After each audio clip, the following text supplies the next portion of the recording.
Good morning, students. Today we will start the chapter 2 of English Discovering. The name of the chapter is trees. Trees मतलब पेड़. Okay. So we will skip this board game. ये board game अभी हम कुछ time के लिए छोड़ रहे हैं क्योंकि ये पॉसिबल नहीं है अभी. We will start with the new words. Okay. So हम new words के साथ start करेंगे. Let's see the first word. What is the first word? The first word is bows. What it is? It is bows. Now what does bows means? What does bows means? Curved branches. Curved means ऐसे करके मुड़ी हुई, और branches का मतलब टहनियाँ. अब देखो आप यहाँ से ये बिल्कुल सीधी टहनी है, बट ये ऊपर की तरफ जा रही है और एक नीचे की तरफ आ रही है. यहाँ पे जो ऊपर की तरफ जा रही है उस पर दो ये बर्ड्स बैठे हैं, दो, और जो एक नीचे वाली टहनी पे वन बर्ड बैठा है. तो जो ये ऊपर वाली टहनी होती है इसे बाउज कहते हैं. बाउज इसलिए कहते हैं क्योंकि ये मुड़ी हुई है, ये कर्व्ड है. कर्व का मतलब होता है सी शेप में है, ये मुड़ी हुई है. और ब्रांच का मतलब होता है टहनी. तो बाउज का मतलब क्या हुआ? कर्व्ड ब्रांच, यानी कि मुड़ी हुई टहनियाँ या फिर झुकी हुई टहनियाँ. ओके. सो बाउज का मतलब आपको समझ में आ गया. कर्व्ड ब्रांचेस, कर्व्ड का मतलब मुड़ी हुई सी शेप में, ब्रांचेस का मतलब टहनियाँ. Okay. So let's see the second word. The second word is beams. What it is? It is beams. Now what does beams means? Rays of light. Rays का मतलब होता है किरणें, of light मतलब रोशनी की किरणें. तो रेज ऑफ लाइट का मतलब हो गया किरणें. मतलब किसकी? जैसे अब आप ये देखेंगे पिक्चर में, ये पेड़ है, नीचे इसके थोड़ा थोड़ा ग्रास उगा हुआ है और ऊपर सन है. अब सन की ये जो किरणें आ रही हैं ना इसके ऊपर, ये जो लाइट की जो रेज आ रही हैं इसके ऊपर, इसे हम बीम्स कहते हैं.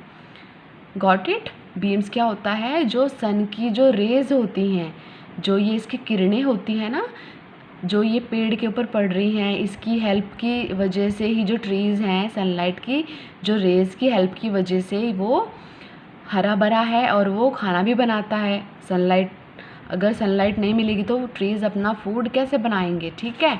तो व्हाट इज़ बीम्स? बीम्स का मतलब होता है रेज ऑफ लाइट, यानी कि किसी भी रोशनी की जो किरणें आती हैं, रेज होती हैं, वो होती हैं beams. Okay. The third word is shade. What it is? It is shade. Now what does shade mean? Shade का मतलब होता है कवर फ्रॉम सन. कवर का मतलब उससे ढका हुआ, फ्रॉम मतलब फ्रॉम सन मतलब सूरज से. अब आप ये देखो यहाँ पे एक पेड़ है, you can see a tree here. Under this tree there are 2 cows. Okay. So now this 2 cows are sitting here. ये दोनों काउज इस पेड़ के नीचे बैठी हैं, और सपोज यहाँ पे ऊपर सूरज है, तो जो ये पेड़ है ये इनको धूप से बचा रहा है, तो यानी कि ये पेड़ इनको छाया दे रहा है, तो ये कवर कर रहा है ना इन दोनों को. तो शेड का मतलब क्या होता है? कवर फ्रॉम सन.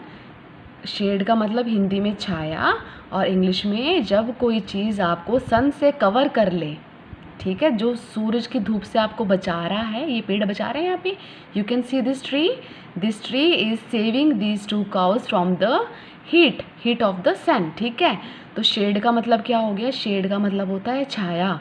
ठीक है. ये पेड़ जो है ये एक कवर बन गया इनके ऊपर, और किस चीज़ से बचा रहा है? सन से बचा रहा है, और इन दोनों को कवर किए हुए हैं. ओके. सो शेड का मतलब हिंदी में होता है छाया, और इंग्लिश में it is cover from sun. सूरज से इनको कवर किए हुए हैं. Okay. The next word is, the fourth word is drowsy. What it is? It is drowsy. Now what does drowsy mean? Drowsy mean sleepy. Sleepy means sleepy. Now what does sleep mean? Sleep का मतलब होता है नींद. Sleepy मतलब जो नींद में हो. तो ड्राउजी का मतलब क्या हुआ? DROWSY. अगर आप ये वर्ड कहीं देखेंगे ड्राउजी, सो आप इसको लर्न कर लें. What does drowsy mean? Drowsy means sleepy. Sleepy means जब आप नींद में होते हैं. You can see here, this is a tree. Under this tree a boy is sitting. Okay, so what this boy is doing, this boy is sitting under this tree and he is sleeping. वो सो रहा है वहाँ पे और वो sleepy है. उसका जो वो ड्राउजी है मतलब वो नींद में है. वो मतलब ना तो वो जाग रहा है ना वो कम्प्लीटली सो रहा है. वो मतलब एक अर्थ निद्रा कहते हैं, जैसे अधूरी आधी नींद में स्लीपी सा है वो. ठीक है, तो अभी आपको समझ में आए ड्राउजी का मतलब क्या होता है. स्लीपी होना. स्लीपी मतलब जिसको नींद आ रही हो.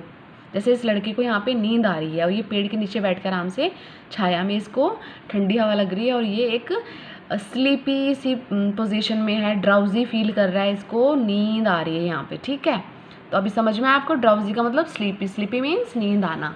द लास्ट वर्ड इज हम. what it is hum. Hum means a low sound. a low मतलब कम, साउंड मतलब आवाज़.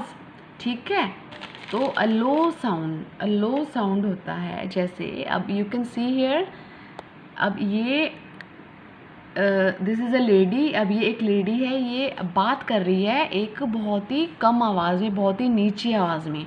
तो इसे कहते हैं हम. हमिंग साउंड होता है ना जो. ठीक है, now children, there are the 2 meanings of हम. हम की 2 मीनिंग होती है. वो डिपेंड करता है कि चैप्टर किसके बारे में है. ठीक है, अब ये देखेंगे आप, यहाँ पे लिखा हुआ है हम, HUM.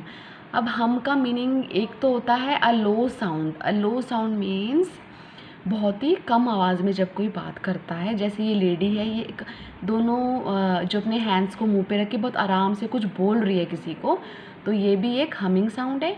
और एक साउंड होता है जो बीज क्रिएट करती हैं. बीज मतलब मधुमक्खी. जब बीज जो होती हैं वो एक हमिंग साउंड क्रिएट करती हैं. आपने कभी सुना होगा, जो मधुमक्खी हैं एक आवाज़ निकालती हैं, वो भी एक हमिंग साउंड होता है. ठीक है, तो now this is clear to you कि हम का 2 मतलब होता है. फर्स्ट होता है अ लो साउंड और सेकेंड चीज़ होती है a sound like a bee, like it is a humming sound of the bees. Okay students, so you learned 5 new words. You just revise these words and read again these 5 new words so that you can understand clearly.